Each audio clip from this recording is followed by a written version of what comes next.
Dr. Janssen TPMSI atau yang juga dikenal dengan sebutan YTP, Sabtu 8 Agustus 2020 kembali meluncurkan sebuah buku bertempat di Cafe Tubuh, Malino Kota. Buku ini dilaunching dan disiarkan juga secara virtual melalui berbagai media sosial. Dan buku ini berjudul Kaltara Rumah Kita. Dalam buku tersebut, Janssen TP menuangkan apa yang ada dalam pikirannya secara jujur tentang provinsi termuda di Indonesia yang bernama Kalimantan Utara, atau yang biasa disingkat Kaltara. Karena itulah dirinya memberi judul buku dengan judul Kaltara Rumah Kita, yang menggambarkan tentang sebuah rumah tinggal yang harmonis semua suku bangsa dalam bingkai dan jiwa negara kesatuan Republik Indonesia. Seperti dalam prakata buku, ia menuliskan bahwa rumah adalah tempat tinggal kita sebagai manusia yang beradab dan berbudaya. Setiap orang mengidamkan tempat tinggal yang nyaman, aman, damai, mendapat kasih sayang, penuh dengan berkat dan kelimpahan. Karena itu, sebuah rumah bukanlah soal seberapa luas dan mahal bangunannya dan terletak di kawasan mana. Akan tetapi, rumah berkenaan dengan seberapa nyaman dan aman tinggal di dalamnya. Buku setebal 308 halaman dengan 6 bab itu, pada bab pertama adalah Kalimantan Utara Rumah Kita, dengan menggambarkan kondisi dan perspektif Kaltara serta demografisnya.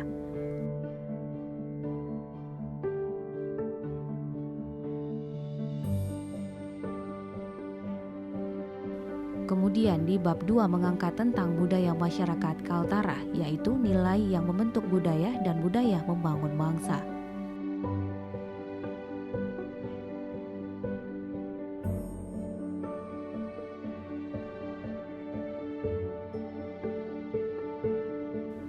Selanjutnya di bab 3 yaitu tentang sosial, ekonomi, dan kesejahteraan rakyat, yaitu sektor ekonomi.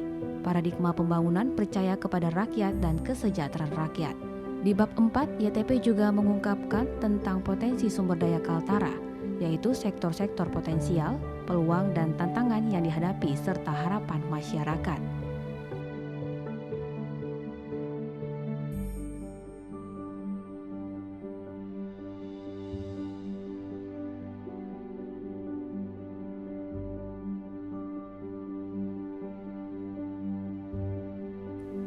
Untuk di bab kelima yaitu terkait model pembangunan Kaltara, di sini diungkapkan tentang konsep pembangunan yang kurang tepat, kemudian mengubah cara membangun paradigma baru dan juga bercermin pada filosofi monyet. Juga penjelasan terkait pembangunan berbasis komunitas yang telah dilaksanakan di Malinau, dan itu sudah terbukti walaupun belum maksimal. Di bab ini juga dikupas tentang model pembangunan untuk Kaltara. Dan di bab ke-6 atau bab terakhir diangkat tentang strategi membangun Kaltara, seperti infrastruktur yang terukur, migrasi dan urbanisasi, kepemimpinan dan sikap mental, juga terkait pembangunan miniatur Indonesia. Membangun Indonesia dari pelosok negeri dan yang menjadi penekanan adalah kabupaten kota adalah pilar provinsi Kaltara. Terkait buku Kaltara Rumah Kita ini, pria kelahiran Pak Upan, Krayan Tengah, Kaltara pada 14 Januari 1960 ini menegaskan bahwa isi dalam buku tersebut merupakan ungkapan secara jujur pemikirannya, sebab ia menganggap menulis itu adalah sebuah kejujuran. Dengan menulis dalam sebuah buku, orang yang tadinya tertutup menjadi jujur. Itu saya katakan tadi, saya pelaku sejarah, saya katakan Kaltara harga mati ketika semua orang berhitung untung rugi. Ya, kalau kita pemekaran itu begini, kalau kita jadi provinsi itu begini. Saya katakan ya betul, dulu pun kita susah, kita menghadapi tantangan juga akibat berbagai kebijakan. Tapi akhirnya kita juga ada saat ini. Dan sekarang kita sudah putuskan menjadi Kaltara, kita susah, tapi kita survive. Dan yang paling mungkin adalah kita berjalan ke depan dengan cara yang benar. Nah, ini kejujuran saya melihat situasional kita. Tetapi ada hal yang menggoda saya, ya, untuk berekspresi melalui tulisan ini, menggasan kita tidak melakukan seperti yang diharapkan oleh masyarakat. Yang dibangun itu adalah masyarakat Kaltara, bukan wilayah Kaltara. Yang dibangun itu masyarakat Kalimantan Utara. Nah, artinya pembangunan itu untuk rakyat. Ini harus catat baik, pembangunan itu untuk rakyat, untuk manusia, bukan manusia untuk pembangunan. Pengeksploitasian manusia itu keliru besar. Yang kita bangun itu manusia, oleh sebab itu coba cernai. kegiatan pembangunan atau strategi pembangunan kita itu sudah mengarah kepada pengubahan masyarakat. Ya, jadi menurut saya, ya jujur saya katakan, kita harus ubah cara pandang kita. Bagaimana caranya? Sederhana. Lihat Malinau seperti apa, lihat Tarakan seperti apa, lihat Tanah Tidung seperti apa, lihat Nunukan seperti apa, lihat Bulungan seperti apa. Apa yang mereka butuhkan, itu yang kita bangun. Kalau kita mau lihat Bulungan, lihat lagi Bulungan per kecamatannya, lihat mereka yang ada di pedalaman, di pantai-pantai. Benar nggak mereka merasakan pembangunan? Nah ini harus dijawab. Mungkin kata, oh terlalu luas, terlalu susah, terlalu berat. Iya, jangan katakan susah berat. Memang itulah keadaan yang harus kita bangun. Kalau saya pernah berpikir seperti itu, saya tidak berhasil membangun Malinau. Mungkin kalau itu saya lakukan, saya tidak pernah membagi rata kewenangan kepada desa-desa pedalaman. Kalau saya memikirkan itu, saya tidak akan beri kewenangan kepada RT. Kenapa? Karena menurut saya, yang sangat mengerti, paham, dan bisa melakukan apa yang dia mau adalah mereka sendiri. Nah, sehingga kita buka ruang tuh dia, kamu tugasmu ini. Bagaimana kau lakukan begini? Kita beri kemampuan pada dia. Sekarang sudah berjalan sekian tahun. Semua orang dulu tidak pernah percaya bahwa RT bisa rapat, bisa musyawarah. Sekarang sudah ada musrenbang RT.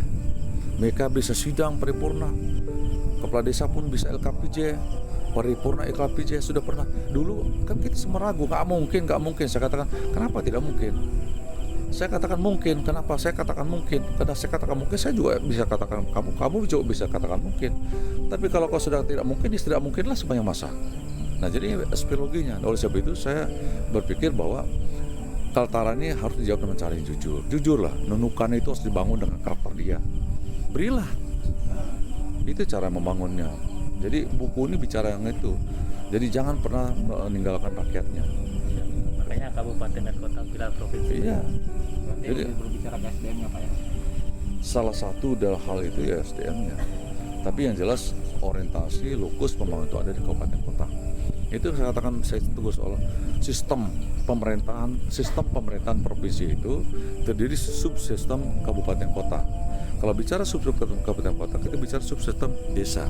Kalau bicara desa ada RT ada manusia. Nah sekarang pertanyaannya, Kaltara ini strategi pembangunan menyentuh manusia nggak? Kalau dia bangun rumah sakit, menyentuh nggak ini? Kalau dia bangun jalan, menyentuh nggak ini? Bangun ini, menyentuh nggak ini? Harusnya kan, Pak Wali Kota, apa yang sangat mungkin? Pak Bupati, apa yang sangat mungkin? Harusnya itu yang terjadi, ada komunikasi timbal balik. Oh Pak, kami mau ini, bisa nggak ini? Karena kami, orientasi kami ini, boleh nggak? Itu bicara tentang manusia. Nah itu kejujuran buku ini, harus bicara gitu. Ya, jadi saya tidak menuju kepada orang individu, tetapi saya ingin membuat kita berpikir bahwa yang kita lakukan ini harus kepada aspek manusianya, manusia Kalimantan Utara yang beraneka ragam itu. Siap. Terima kasih. Ya.